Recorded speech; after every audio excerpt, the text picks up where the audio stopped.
দখল দূষণে অস্তিত্ব সংকটে পড়েছে হবিগঞ্জের মধ্য দিয়ে বয়ে যাওয়া অধিকাংশ নদ নদী।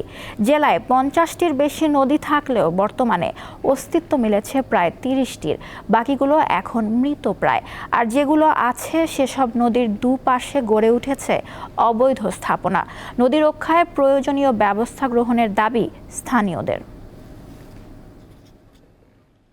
খরস্রোতা শাখা বরাক নদী, এতে চলাচল করত লঞ্চ ও ট্রলার। এই জলাধার ঘিরে গড়ে ওঠে হবিগঞ্জের নবীগঞ্জ শহর।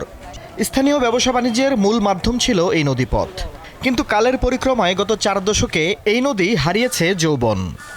নৌকা দিয়ে আমরা আইছি, থানাঘাটও গেছি, একটা নৌকা গেছে, একটা নৌকা আইছে, এখন তো একটা নৌকা যাবে পথ নাই। যদি এই অবস্থা থাকে আর 2-4 বছর পরে পানি যাওয়ার পথ থাকতো না।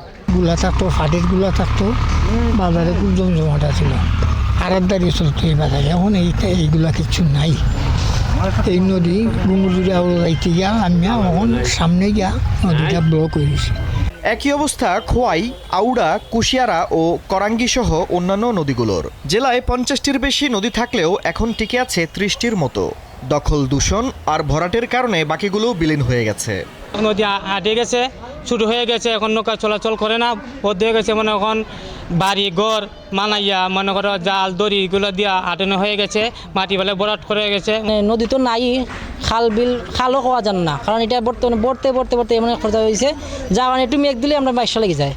দখলদারদের উচ্ছেদের মাধ্যমে নদীগুলো রক্ষার আহ্বান পরিবেশ কর্মীদের। ড্রেজিং করুন এবং নদীর বাঁধগুলো ঠিক করুন, নদীর দখলদারকে উচ্ছেদ করে আমাদের নদীগুলো আগে যেরকমভাবে প্রবাহিত হতো, অতখানি যদিও বা নাও হোক, কিন্তু তার থেকেও আরেকটু বেশি, অন্তত 4 ভাগের 3 ভাগ প্রবাহিত হোক। নদী রক্ষায় খননের উদ্যোগ নেওয়ার কথা জানিয়েছে পানি উন্নয়ন বোর্ড। ম্যাজিস্ট্রেট নিয়োগের মাধ্যমে আমরা অতি সত্বরই এই অবৈধ স্থাপনাগুলো উচ্ছেদের ব্যবস্থা করব। এই নদীর বিষয়ে, খননের বিষয়ে আমাদের একটা পরিকল্পনা রয়েছে। যেহেতু নদীটা দূষিত নদী, সেহেতু দূষণটা রোধ করে তারপরে যদি আমরা এই নদীটা খনন করতে পারি, তাহলে নদীটা পূর্ণ আগের অবস্থায় ফিরে আসবে। শুধু আশ্বাস নয়, জেলার নদ নদী রক্ষায় কার্যকর ব্যবস্থা গ্রহণের দাবি স্থানীয়দের।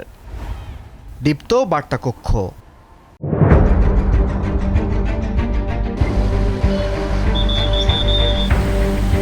পুরা ঘরে আমার মালামাল সহ একবারে চাপা দিয়ে লইয়া পুড়ে গেছে। এটা মুখে বললে যাবে না যে রাস্তা কতটুকু দিয়ে ভাঙছে।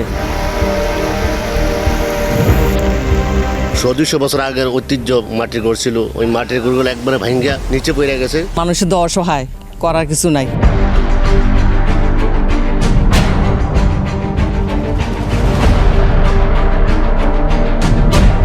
দীপ্ত সংবাদ, সবার আগে, জনস্বার্থ।